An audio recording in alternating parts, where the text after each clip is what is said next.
2 Chronicles 21. Then Jehoshaphat rested with his ancestors and was buried with them in the city of David. And Jehoram his son succeeded him as king. Jehoram's brothers, the sons of Jehoshaphat, were Azariah, Jehiel, Zechariah, Azariah, Michael, and Shephatiah. All these were sons of Jehoshaphat king of Israel. Their father had given them many gifts of silver and gold and articles of value, as well as fortified cities in Judah, but he had given the kingdom to Jehoram because he was his firstborn son. When Jehoram established himself firmly over his father's kingdom, he put all his brothers to the sword along with some of the officials of Israel. Jehoram was 32 years old when he became king, and he reigned in Jerusalem 8 years. He followed the ways of the kings of Israel, as the house of Ahab had done, for he married a daughter of Ahab. He did evil in the eyes of the Lord. Nevertheless, because of the covenant the Lord had made with David, the Lord was not willing to destroy the house of David. He had promised to maintain a lamp for him and his descendants forever. In the time of Jehoram, Edom rebelled against Judah and set up its own king. So Jehoram went there with his officers and all his chariots. The Edomites surrounded him and his chariot commanders, but he rose up and broke through by night. To this day Edom has been in rebellion against Judah. Libnah revolted at the same time, because Jehoram had forsaken the Lord, the God of his ancestors. He had also built high places on the hills of Judah and had caused the people of Jerusalem to prostitute themselves and had led Judah astray. Jehoram received a letter from Elijah the prophet, which said, "This is what the Lord, the God of your father David, says, you have not followed the ways of your father Jehoshaphat or of Asa king of Judah. But you have followed the ways of the kings of Israel, and you have led Judah and the people of Jerusalem to prostitute themselves, just as the house of Ahab did. You have also murdered your own brothers, members of your own family, men who were better than you. So now the Lord is about to strike your people, your sons, your wives and everything that is yours, with a heavy blow. You yourself will be very ill with a lingering disease of the bowels, until the disease causes your bowels to come out." The Lord aroused against Jehoram the hostility of the Philistines and of the Arabs who lived near the Cushites. They attacked Judah, invaded it and carried off all the goods found in the king's palace, together with his sons and wives. Not a son was left to him except Ahaziah, the youngest. After all this, the Lord afflicted Jehoram with an incurable disease of the bowels.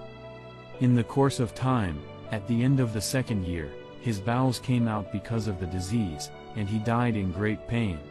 His people made no funeral fire in his honor, as they had for his predecessors. Jehoram was 32 years old when he became king, and he reigned in Jerusalem 8 years. He passed away, to no one's regret, and was buried in the city of David, but not in the tombs of the kings. 2 Chronicles 22. The people of Jerusalem made Ahaziah, Jehoram's youngest son, king in his place, since the raiders, who came with the Arabs into the camp, had killed all the older sons. So Ahaziah son of Jehoram king of Judah began to reign.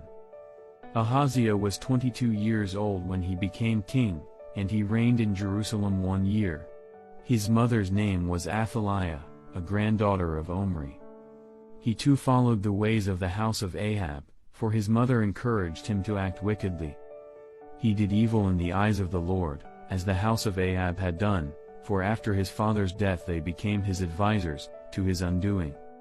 He also followed their counsel when he went with Joram son of Ahab king of Israel to wage war against Hazael king of Aram at Ramoth Gilead.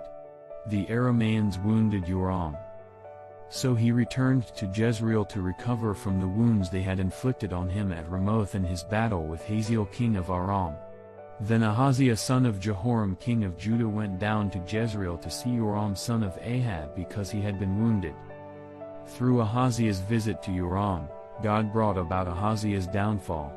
When Ahaziah arrived, he went out with Joram to meet Jehu son of Nimshi, whom the Lord had anointed to destroy the house of Ahab. While Jehu was executing judgment on the house of Ahab, he found the officials of Judah and the sons of Ahaziah's relatives, who had been attending Ahaziah, and he killed them. He then went in search of Ahaziah, and his men captured him while he was hiding in Samaria. He was brought to Jehu and put to death. They buried him, for they said, "He was a son of Jehoshaphat, who sought the Lord with all his heart." So there was no one in the house of Ahaziah powerful enough to retain the kingdom.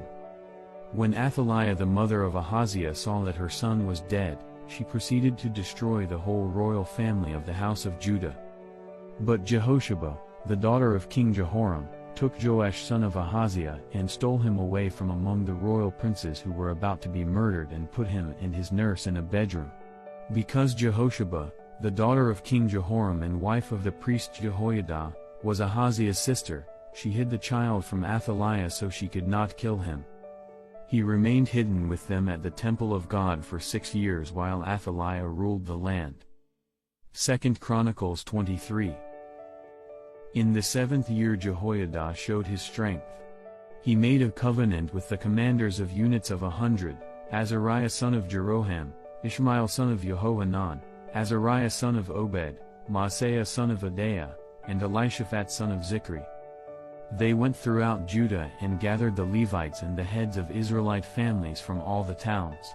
When they came to Jerusalem, the whole assembly made a covenant with the king at the temple of God. Jehoiada said to them, "The king's son shall reign, as the Lord promised concerning the descendants of David. Now this is what you are to do: a third of you priests and Levites who are going on duty on the Sabbath are to keep watch at the doors. A third of you at the royal palace and a third at the foundation gate, and all the others are to be in the courtyards of the temple of the Lord. No one is to enter the temple of the Lord except the priests and Levites on duty. They may enter because they are consecrated, but all the others are to observe the Lord's command not to enter. The Levites are to station themselves around the king, each with weapon in hand. Anyone who enters the temple is to be put to death. Stay close to the king wherever he goes." The Levites and all the men of Judah did just as Jehoiada the priest ordered. Each one took his men, those who were going on duty on the Sabbath and those who were going off duty, for Jehoiada the priest had not released any of the divisions. Then he gave the commanders of units of 100 the spears and the large and small shields that had belonged to King David and that were in the temple of God.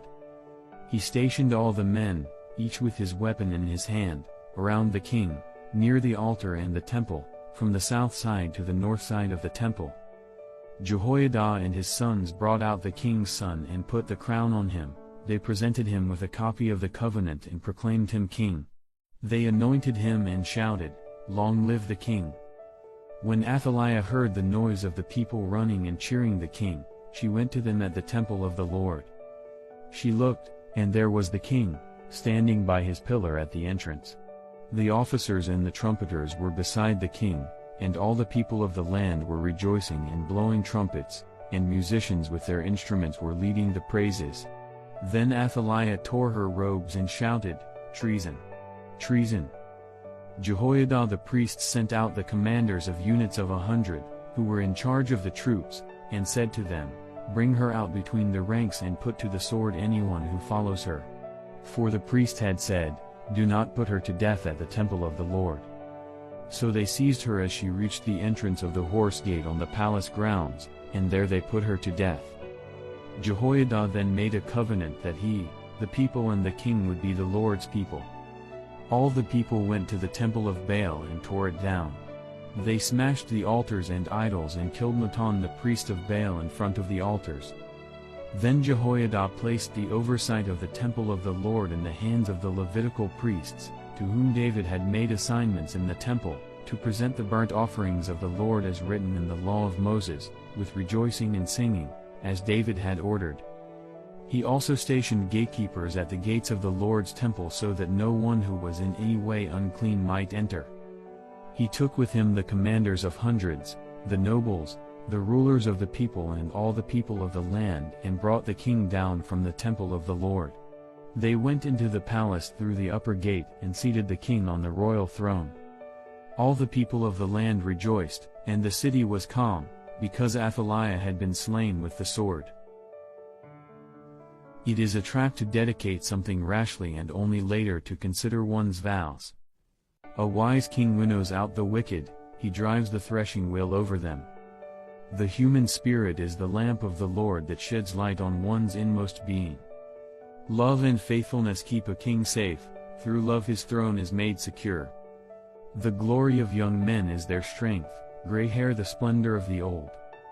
Blows and wounds scrub away evil, and beatings purge the inmost being. Proverbs 21. In the Lord's hand the king's heart is a stream of water that he channels toward all who please him. A person may think their own ways are right, but the Lord weighs the heart. To do what is right and just is more acceptable to the Lord than sacrifice. Haughty eyes and a proud heart, the unplowed field of the wicked, produce sin. I declare to you, brothers and sisters, that flesh and blood cannot inherit the kingdom of God, nor does the perishable inherit the imperishable. Listen, I tell you a mystery, we will not all sleep, but we will all be changed. In a flash, in the twinkling of an eye, at the last trumpet. For the trumpet will sound, the dead will be raised imperishable, and we will be changed. For the perishable must clothe itself with the imperishable, and the mortal with immortality. When the perishable has been clothed with the imperishable, and the mortal with immortality, then the saying that is written will come true, death has been swallowed up in victory. Where, O death, is your victory? Where, O death, is your sting? The sting of death is sin, and the power of sin is the law. But thanks be to God. He gives us the victory through our Lord Jesus Christ. Therefore, my dear brothers and sisters, stand firm. Let nothing move you.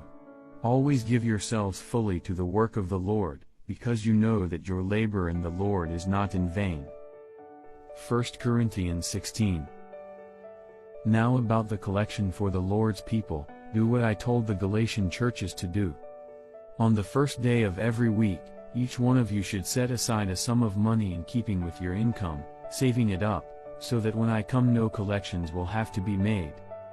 Then, when I arrive, I will give letters of introduction to the men you approve and send them with your gift to Jerusalem. If it seems advisable for me to go also, they will accompany me. After I